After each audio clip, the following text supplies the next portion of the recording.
Sobrang laking tulong din na na-feature kami sa 1PH nang na-interview kami ni Ma'am Fatima Baduria. Kinontak ko pa nga siya no'n kasi sabi ko baka puwedeng mag-video call kami para katunayan na kung talagang legit ba talaga.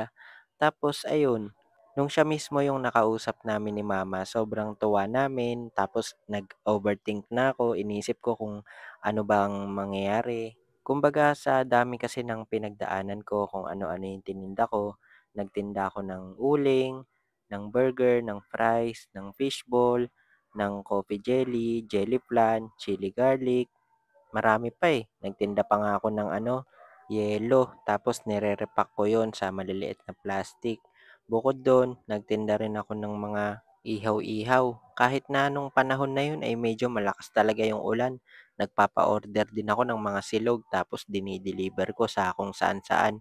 Inaalok ko online kasi gamit yung tulong ng social media para maipaalam ko sa mga tao na meron akong gano'ng paninda.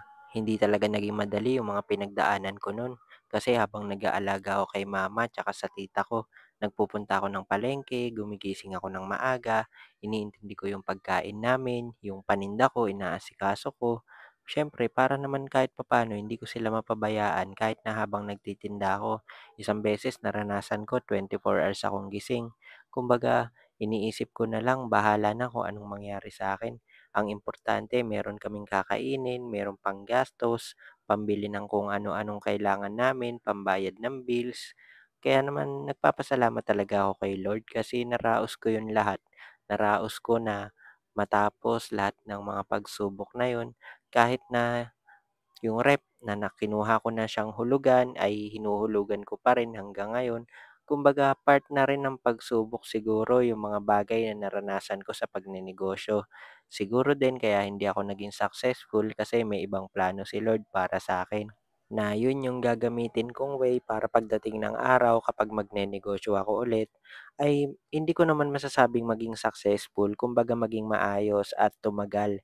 Kasi kapag nagbubukas ako ng negosyo, ilang araw lang, ilang linggo, ilang buwan, wala na agad dahil nga nalugi na at hindi na kinaya pa. At siyempre gusto ko rin magpasalamat sa lahat ng mga taong sumuporta sa sa'min simula umpisa.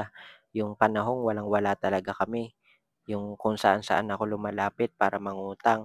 Mabuti na lang at nandiyan kayo para tulungan kami kaya maraming maraming salamat talaga. Akala ng iba gustong-gusto ko yung nanlilimos ako, pero ang hindi nila alam talagang ginawa ko naman lahat ng paraan pero hindi na talaga kinaya. Kaya sa mga nakakaintindi, maraming salamat. At sa mga hindi naman, salamat pa rin kasi nasusubaybayan niyo pa rin yung video ko at nababash niyo ako pampadagdag na rin ng views at kita. Kagaya nga ng sabi ko sa mga lumang vlog ko, kaya naman ako nagba-vlog ay para sa pamilya ko, para kumita at may ahon sa hirap sila. O paano, hanggang dito na lang muna itong video natin na 'to. Nagpapasalamat po ako ulit sa lahat ng mga suporta niyo. God bless po.